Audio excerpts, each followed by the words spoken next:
আমি কমলিকা দি আজ দ্বাদশ শ্রেণীর ভূগোলের জনসংখ্যা ও জনবসতি এই অধ্যায় থেকে যেই বিষয়টি আলোচনা করব সেটি হলো পৃথিবীতে অসম জনবন্টনের কারণসমূহ, causes of uneven distribution of world population. তাহলে চলো প্রথমেই আমরা জেনে নিই যে এই জনসংখ্যা বন্টন এই বিষয়টি কি।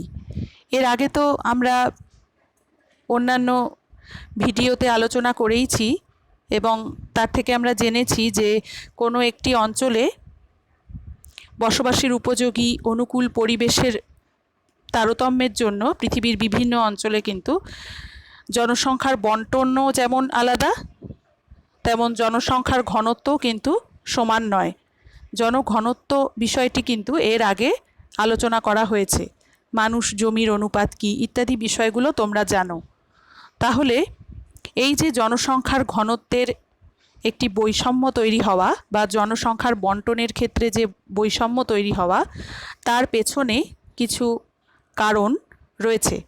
চলো তাহলে আমরা আজকে জেনে নিই সেই কারণগুলি কি কি। পৃথিবীর বিভিন্ন অংশেই যে অসম জনবন্টন লক্ষ্য করা যায়, এর পেছনে কিন্তু প্রধানত দুটি কারণ রয়েছে। একটি হলো প্রাকৃতিক কারণসমূহ, যেগুলোর মধ্যে রয়েছে অবস্থান, ভূপ্রকৃতি, জলবায়ু, শিলা ও মৃত্তিকা, জলের প্রাপ্যতা, উদ্ভিদ, খনিজ সম্পদ। এবং আরেকটি কারণ রয়েছে অপ্রাকৃতিক কারণসমূহ। এই অপ্রাকৃতিক কারণসমূহের মধ্যে প্রধান হলো অর্থনৈতিক পরিবেশ, কোনো অঞ্চলের সামাজিক পরিবেশ, সেই সামাজিক পরিবেশের মধ্যে আবার কিছু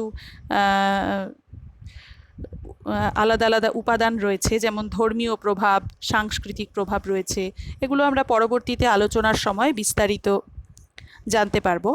নেক্সট হচ্ছে রাজনৈতিক পরিবেশ। তাহলে চলো আমরা একে একে প্রত্যেকটি কারণ সম্পর্কে একটু বিস্তারিত জেনে নেওয়ার চেষ্টা করি।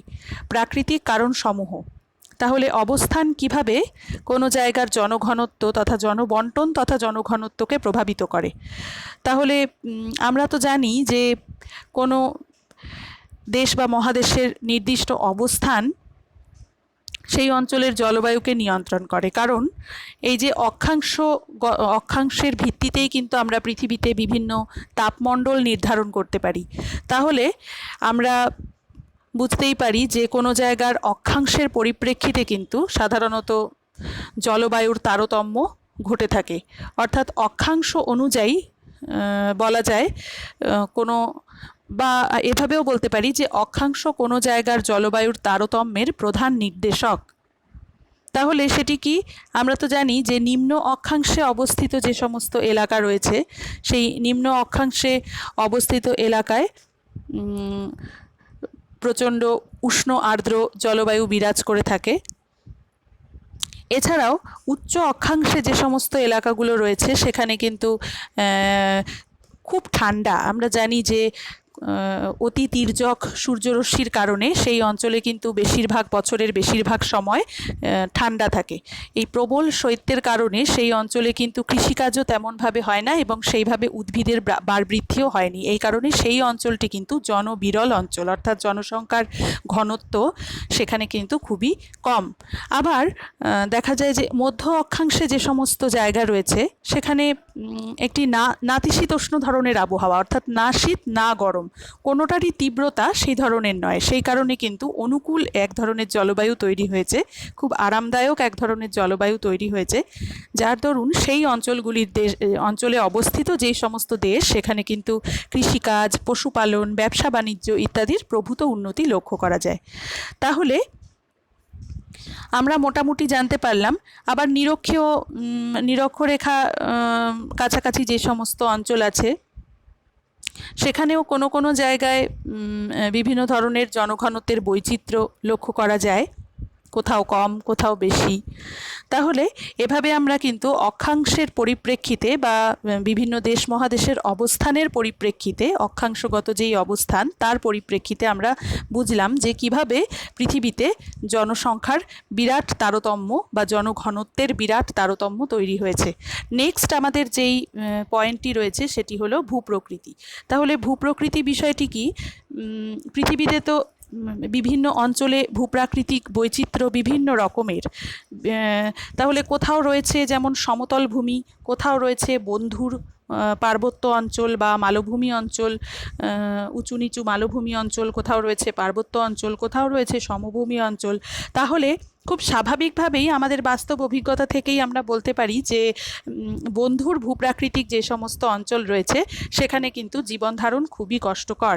বিশেষত খুব উচ্চ পার্বত্য অঞ্চল এবং মালভূমি অঞ্চলগুলিতে কিন্তু দেখা যায় সেই তুলনায় অপেক্ষাকৃত সমভূমি অঞ্চলের তুলনায় কম জনবসতি গড়ে উঠতে দেখা যায়। অর্থাৎ সেই সমস্ত অঞ্চলে জনসংখ্যার ঘনত্ব বা জনবন্টন কিন্তু কম। আবার দেখা যায় যে সমভূমি অঞ্চলগুলোতে যেহেতু সমভূমি অঞ্চলে যোগাযোগ ব্যবস্থা বলো আর কৃষিকাজই বলো সব কিছুই কিন্তু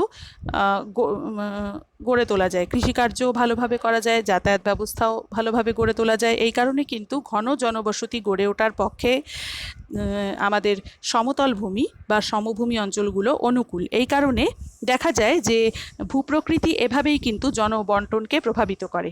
যে সমস্ত অঞ্চল বন্ধুর সেই সমস্ত অঞ্চলে জনসংখ্যার ঘনত্ব কম, আবার যে সমস্ত অঞ্চল সমভূমি অঞ্চল সেই সমস্ত অঞ্চলে জনসংখ্যার ঘনত্ব বেশি। উদাহরণ হিসাবে বলা যায় ভারতের গাঙ্গেয় সমভূমি অঞ্চল খুবই জনবসতিপূর্ণ একটি অঞ্চল। তাহলে নেক্সট আমাদের যেই পয়েন্টটি এখানে দেখতে পাচ্ছ সেটি হলো জলবায়ু। আমরা অবস্থান সম্পর্কে আলোচনা করলাম, ভূপ্রকৃতি সম্পর্কে আলোচনা করলাম, নেক্সট হলো জলবায়ু। তাহলে জলবায়ু কিভাবে প্রভাব বিস্তার করে থাকে? তো এই জলবায়ুর কথা কিন্তু একটু আগেই আমরা অক্ষাংশ আলোচনার সময় কিছুটা আলোচনা করা হয়ে গিয়েছে। তবুও বলা যায় যে জলবায়ু, বিশেষত জলবায়ুর যে প্রধান উপাদানগুলো, যে বৃষ্টিপাত, উষ্ণতা, এই বিষয়গুলো কিন্তু মানুষের দৈনন্দিন জীবনের ওপরে বিরাট প্রভাব বিস্তার করে। এই কারণে কিন্তু মানুষের খাদ্যাভ্যাস বলো, পোশাক পরিচ্ছদ বলো, বাসস্থান বলো, বিভিন্ন বিষয়কে প্রভাবিত করে থাকে। সেই কারণে কিন্তু জলবায়ু জনসংখ্যার বন্টনের ওপরে এক গুরুত্বপূর্ণ প্রভাব বিস্তার করে। যে সমস্ত অঞ্চলের জলবায়ুতে ফসল ভালো উৎপাদিত হবে বা জলবায়ু মানুষের জীবন ধারণের পক্ষে অনুকূল, সেই সমস্ত অঞ্চলগুলিতে কিন্তু জনসংখ্যার আধিক্য লক্ষ্য করা যায়। আবার যে সমস্ত জলবায়ু খুব উষ্ণ আর্দ্র বা স্যাঁতস্যাঁতে অস্বাস্থ্যকর জলবায়ু, বা ধরো খুব অতি শীতল জলবায়ু যা মানুষের বেঁচে থাকার পক্ষে অসহনীয়, সেই সমস্ত অঞ্চল, অথবা ধরো আরও এক ধরনের জলবায়ুর কথা বলা যায় যে এক্সট্রিম কোল্ড আর এক্সট্রিম হট, চরম জলবায়ু। সেটা হতে পারে অতি শুষ্ক মরু প্রকৃতির এক ধরনের জলবায়ু আমরা দেখতে পাই পৃথিবীতে। তাহলে সেই সমস্ত জলবায়ু অঞ্চলেও কিন্তু জীবন ধারণ খুবই কষ্টকর। এই কারণে কিন্তু জলবায়ুগত তারতম্যের জন্য পৃথিবীর বিভিন্ন অঞ্চলে জনবন্টনেরও তারতম্য ঘটে থাকে। যেমন অ্যামাজন বা কঙ্গো নদীর অববাহিকা অঞ্চল, সাহারা, আটাকামার শুষ্ক মরু অঞ্চলগুলিতে কিন্তু জনবসতির বিরলতা লক্ষ্য করা যায়। তাহলে আমরা বুঝতেই পারি, যেমন ধরো চির তুষারাবৃত মেরু অঞ্চল বা হিমশীতল পার্বত্য অঞ্চলে অসহনীয় জলবায়ুর জন্য মানুষের বসবাস কিন্তু খুবই কম। তাহলে আমরা যেমন, আবার তুমি যদি এর সাথে সাথে এই ক্ষেত্রে একটি কথা বলতে হয় যে তোমরা এই কারণগুলো যখন লিখবে তোমরা দু ধরনের উদাহরণই দেওয়ার চেষ্টা করবে, নেতিবাচক আর ইতিবাচক দুটোই। যেখানে বেশি জনসংখ্যা লক্ষ্য করা যায় সেখানে কেন বেশি, আর যেখানে জনসংখ্যার ঘনত্ব বা জনবিরলতা লক্ষ্য করা যায় বা জনসংখ্যার ঘনত্ব কম সেখানে কেন কম। তাহলে সেই দুটো উদাহরণই কিন্তু এই ক্ষেত্রে দিতে হবে। যেমন নাতিশীতোষ্ণ অঞ্চলের যে জলবায়ু, সেই জলবায়ুতে কিন্তু অধিক সংখ্যক মানুষ বসবাস করেন। তাহলে এভাবে কিন্তু উদাহরণগুলো তোমাদের দিতে হবে। নেক্সট যেই পয়েন্টটি আমাদের রয়েছে সেটি হলো শিলা ও মৃত্তিকা। তাহলে শিলা ও মৃত্তিকা কীভাবে প্রভাব বিস্তার করে থাকে? শিলা ও মৃত্তিকা বিভিন্নভাবেই জনঘনত্বকে নিয়ন্ত্রণ করে। যেমন যদি ধরো যে সমস্ত অঞ্চলে প্রবেশ্য শিলার নিচে অপ্রবেশ্য শিলাস্তর অবস্থান করছে, তাহলে সেখানে কিন্তু বৃষ্টির জল মাটির গভীরে চলে যাবে না, অপ্রবেশ্য শিলাস্তরের ওপর সঞ্চিত হবে এবং ভৌমজলের ভাণ্ডার গড়ে উঠবে। ফলে সেই অঞ্চলে কিন্তু খুব সহজেই পানীয় জল পাওয়া যাবে, কৃষিকাজের জন্য জল পাওয়া যাবে। এছাড়া বিভিন্ন যে উর্বর মৃত্তিকাযুক্ত অঞ্চল রয়েছে, যেমন উর্বর পলিমৃত্তিকা সমৃদ্ধ যে সমস্ত অঞ্চল, উদাহরণ হিসাবে বলা যায় গাঙ্গেয় সমভূমি অঞ্চল, সেখানে কিন্তু উর্বর মৃত্তিকার জন্য প্রচুর জনাধিক্য ঘটেছে। আবার ভারতের মালভূমি অঞ্চলে ল্যাটেরাইট মৃত্তিকা সমৃদ্ধ অঞ্চল, অনুর্বর হওয়ায় চাষবাস কিন্তু তেমন হয় না। এই কারণে জনসংখ্যার ঘনত্ব তুলনামূলক বা অপেক্ষাকৃত কম। তাহলে উর্বর পলিমৃত্তিকা বা উর্বর যে সমস্ত মৃত্তিকা রয়েছে সেখানে গাছের বাড়বৃদ্ধির জন্য সব রকম খাদ্য মৌল উপস্থিত থাকে, এই কারণে কিন্তু উর্বর মৃত্তিকা কৃষিকাজের উপযোগী হয়। তাহলে এই ধরনের উর্বর মৃত্তিকাযুক্ত অঞ্চলে কিন্তু সবসময়ই জনসংখ্যার আধিক্য লক্ষ্য করা যাবে। আবার ধরো যেমন বেলে পাথর ও চুনা পাথরযুক্ত যে সমস্ত অঞ্চল, সেখানে শিলার প্রবেশ্যতা বেশি হওয়ায় জল সহজেই ভূ অভ্যন্তরে চলে যায়, ফলে জলের অভাবে চাষবাস তেমন হয় না, জনবসতির তেমনভাবে গড়ে উঠতে দেখা যায় না। তাহলে জনসংখ্যার ঘনত্ব নির্ধারণে দেখা যাচ্ছে যে শিলা এবং মৃত্তিকার প্রভাব কিন্তু, শিলাস্তরের গঠন বা মৃত্তিকার প্রভাব কিন্তু একটি গুরুত্বপূর্ণ ভূমিকা পালন করে। নেক্সট যেটি রয়েছে সেটি হলো জলের প্রাপ্যতা। জলের প্রাপ্যতা পৃথিবীতে অধিকাংশ যে প্রাচীন কাল থেকেই আমরা দেখতে পাই যে পৃথিবীতে কিন্তু অধিকাংশ যে সমস্ত জনবসতিগুলো গড়ে উঠেছে সেগুলো পানীয় জলকে কেন্দ্র করেই গড়ে উঠেছে। এই কারণে প্রাচীন সভ্যতাগুলো কিন্তু সব নদী তীরবর্তী অঞ্চলগুলোতে গড়ে উঠতে দেখা যায়। সেই কারণে বলা যায় যে যেমন এই ক্ষেত্রে একটি বিষয় অবশ্যই তোমরা উল্লেখ করবে যে জলের অভাব যেখানে যেখানে রয়েছে এবং জলের আধিক্য যেখানে যেখানে রয়েছে, সব কিছুই কিন্তু জনসংখ্যার ঘনত্বের ওপরে প্রভাব বিস্তার করে। যেমন অতিরিক্ত জল যেখানে, অতিরিক্ত বন্যাপ্রবণ অঞ্চল, সেটিও যেমন মানুষের বসবাসের পক্ষে অনুপযুক্ত। আবার যে সমস্ত অঞ্চলে খুব জলাভাব, যেমন মরু অঞ্চল, সে সমস্ত অঞ্চলও কিন্তু জনবসতি গড়ে ওঠার পক্ষে অনুকূল নয়। তাহলে দেখা যায় যে নদী তীরবর্তী যে সমস্ত অঞ্চল যেখানে জলের তেমন অভাব ঘটে না বা বন্যার জলও খুব একটা প্রবেশ করে না, সেই সমস্ত অঞ্চলগুলো জনঘনত্ব অধিক হওয়ার পক্ষে বেশি আদর্শ। তাহলে এইভাবে তোমরা বিভিন্ন দিকগুলো অবশ্যই উল্লেখ করবে যে জনবিন্যাস ও ঘনত্ব কিভাবে পানীয় জলের প্রাপ্যতার উপরে নির্ভর করে। এই জলের প্রাপ্যতার ওপর সমস্ত অর্থনৈতিক কর্মকাণ্ডগুলোও নির্ভর করে, সেগুলো একটু একটু তোমরা উল্লেখ করবে। যেমন বিশেষত যদি আমরা ভারতের প্রেক্ষাপট থেকে দেখি তাহলে কৃষিকাজের কথা অবশ্যই উল্লেখ করতে হবে এই ক্ষেত্রে। তাহলে এইভাবে আমরা বুঝতে পারলাম যে জলের প্রাপ্যতা কিভাবে জনসংখ্যার ঘনত্বের ওপরে প্রভাব বিস্তার করে। নেক্সট হচ্ছে উদ্ভিদ। বনভূমির উপস্থিতিও জনঘনত্বকে প্রভাবিত করে। যেমন আমরা জানি যে ইউরোপীয় যে সমস্ত অঞ্চলগুলো রয়েছে বা কানাডা, সেই সমস্ত অঞ্চলে সরলবর্গীয় বিরাট বনভূমি রয়েছে। তাহলে সেই সমস্ত অঞ্চলে বিভিন্ন কাষ্ঠশিল্প বা কাঠ সংগ্রহ সরবরাহ করার জন্য ঘন জনবসতি লক্ষ্য করা যায়। তাহলে এই বনভূমির উপস্থিতিও কিন্তু জনঘনত্বকে প্রভাবিত করে থাকে। সরলবর্গীয় অরণ্য অঞ্চলে কাঠ সংগ্রহ করার জন্য সেখানে ঘন জনবসতি গড়ে ওঠে। আবার ধরো একই রকমভাবে বলতে পারি আমরা, যেমন অ্যামাজন, এই অ্যামাজন নদীর অববাহিকা অঞ্চলে কিন্তু অতিরিক্ত ঘন অরণ্যের জন্য সেখানে কিন্তু আবার জনবসতির বিরলতা লক্ষ্য করা যায়, কঙ্গো, অ্যামাজন ইত্যাদি অববাহিকায়। তাহলে এভাবে উদ্ভিদ জনসংখ্যার বন্টনের ওপরে প্রভাব বিস্তার করে। নেক্সট হচ্ছে খনিজ সম্পদ।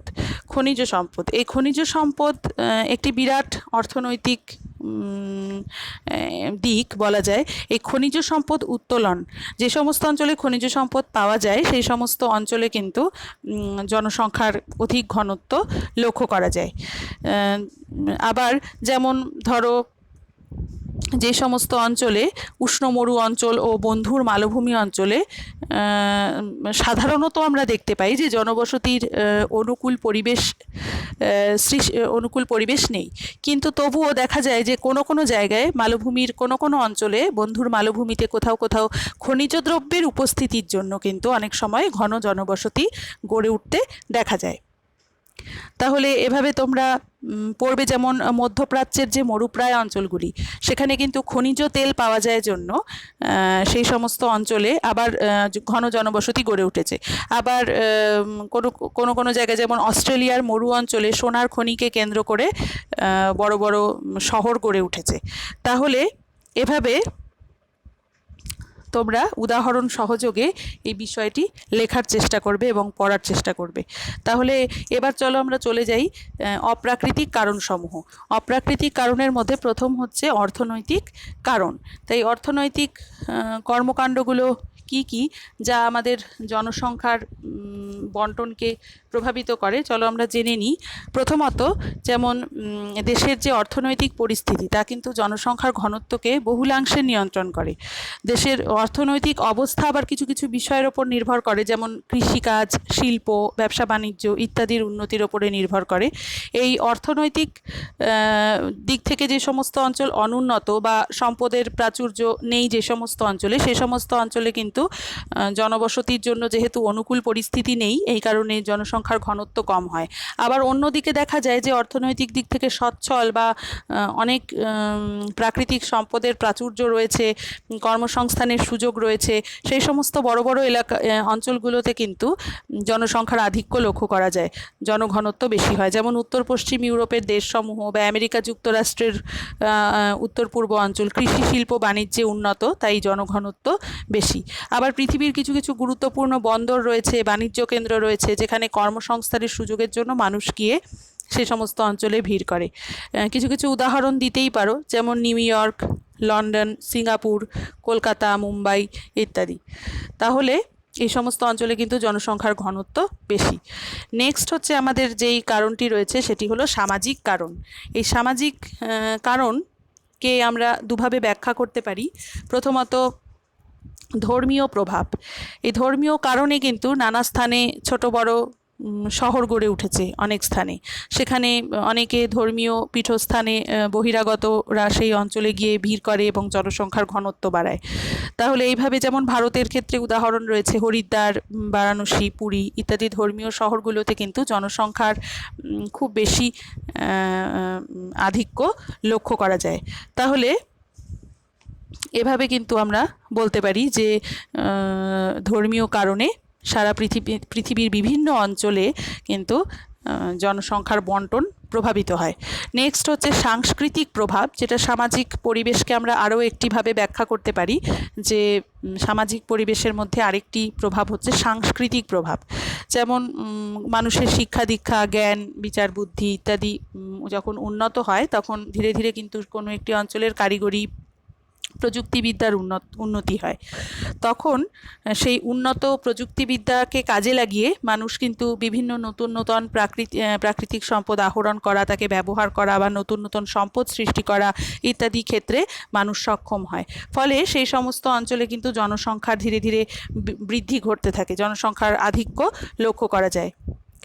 আবার এরকমও অনেক অঞ্চল রয়েছে যে প্রাকৃতিক সম্পদের প্রাচুর্য রয়েছে, হয়তো দেখা যাচ্ছে সেখানে কোনো উন্নত সংস্কৃতি নেই, সেই কারণে সেই সমস্ত অঞ্চলের সম্পদগুলো ব্যবহার করা যাচ্ছে না। ফলে সেই সমস্ত অঞ্চলগুলোতে সেভাবে কিন্তু জনবসতি গড়ে উঠছে না। তাহলে দেখা যাচ্ছে যে এই সমস্ত সাংস্কৃতিক প্রভাব কিভাবে কোনো একটি অঞ্চলের জনসংখ্যার কোথাও বৃদ্ধি ঘটাচ্ছে, আবার কোনো অঞ্চল রয়ে যাচ্ছে জনবিরল। এই বৈজ্ঞানিক ও কারিগরি বিদ্যার সাহায্যে নতুন নতুন যখন সম্পদের সৃষ্টি হয়, তখন কিন্তু তার ফলে জনসংখ্যাও সেই অঞ্চলে ধীরে ধীরে বৃদ্ধি পায়, পরিকাঠামোর উন্নতি ঘটে, তারপরে শহর এলাকায় যানবাহন, চিকিৎসা ব্যবস্থা ইত্যাদির সুযোগ সুবিধা থাকে। এই কারণে কিন্তু দেখা যায় যে সেই সমস্ত অঞ্চলে জনসংখ্যা এমনিতেই বেশি হয়। তাহলে এইভাবে ধর্মীয় সাংস্কৃতিক বিভিন্ন প্রভাব মিলেমিশে যে সমস্ত সামাজিক পরিবেশ বা সামাজিক অবস্থা সৃষ্টি করে, তা কিন্তু কোনো একটি দেশ বা অঞ্চলের জনসংখ্যার বন্টনকে নিয়ন্ত্রণ করে। তাহলে নেক্সট আমাদের এবং শেষ কারণ, যেটি অপ্রাকৃতিক কারণসমূহের মধ্যে শেষ কারণ, সেটি হলো রাজনৈতিক পরিবেশ বা রাজনৈতিক প্রভাব। তা সেই রাজনৈতিক প্রভাব কি, কোনো কোনো অঞ্চলে যেমন ধরো মাঝে মাঝেই কিন্তু রাজনৈতিক অবস্থার পরিবর্তন হয়। বিশেষত এই ক্ষেত্রে কিছু আমাদের ঐতিহাসিক প্রেক্ষাপট রয়েছে, যেমন 1947 সালে যখন 15ই আগস্ট ভারত ভাগের সময় ও পরবর্তীকালে, সেই সময় কিন্তু পূর্ব ও পশ্চিম পাকিস্তান থেকে দলে দলে প্রচুর শরণার্থী ভারতে আসে। সেই সময় দেখা যাচ্ছে পূর্ব ভারতে যেমন পশ্চিমবঙ্গ, ত্রিপুরা, আসাম, এছাড়াও হরিয়ানা, পাঞ্জাব, পশ্চিম ভারতের দিকে হরিয়ানা, পাঞ্জাব ইত্যাদি অঞ্চলে জনসংখ্যা দ্রুত হারে বেড়ে গেছে সেই সময়টাতে। তাহলে এইভাবে কিন্তু সেই অঞ্চলে তখন ধীরে ধীরে জনসংখ্যার আধিক্য ঘটেছে। তো এই পরিস্থিতিটা কিন্তু সৃষ্টি হয়েছে এই রাজনৈতিক অবস্থার পরিবর্তনের জন্য। এছাড়াও অনেক দেশের সরকার তাদের অর্থনৈতিক কাঠামোকে সুদৃঢ় করার জন্য, জনসংখ্যার চাপ কমানোর জন্য পরিবার পরিকল্পনা কর্মসূচি গ্রহণ করে কোনো কোনো দেশে।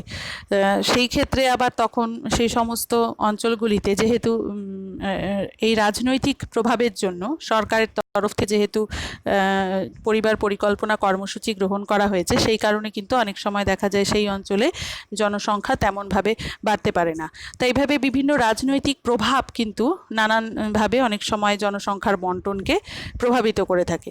যেমন অনেক রাজধানী অঞ্চল বা প্রশাসনিক কেন্দ্র যে সমস্ত রয়েছে পৃথিবীতে, নানান রাজধানী অঞ্চল যেগুলো গুরুত্বপূর্ণ প্রশাসনিক কেন্দ্র, সেই অঞ্চলগুলো কিন্তু এমনিতেই জনবহুল হয় বিভিন্ন কাজকর্মের প্রশাসনিক সুবিধার জন্য, বা রাজধানী অঞ্চল বলে সেই সমস্ত অঞ্চল, যেমন এই ক্ষেত্রে উদাহরণ হিসেবে বলা যায় Delhi, Kolkata, London, Tokyo, Singapore, Hong Kong, Washington ইত্যাদি শহরে কিন্তু লোকসংখ্যা এই কারণে এত বেশি।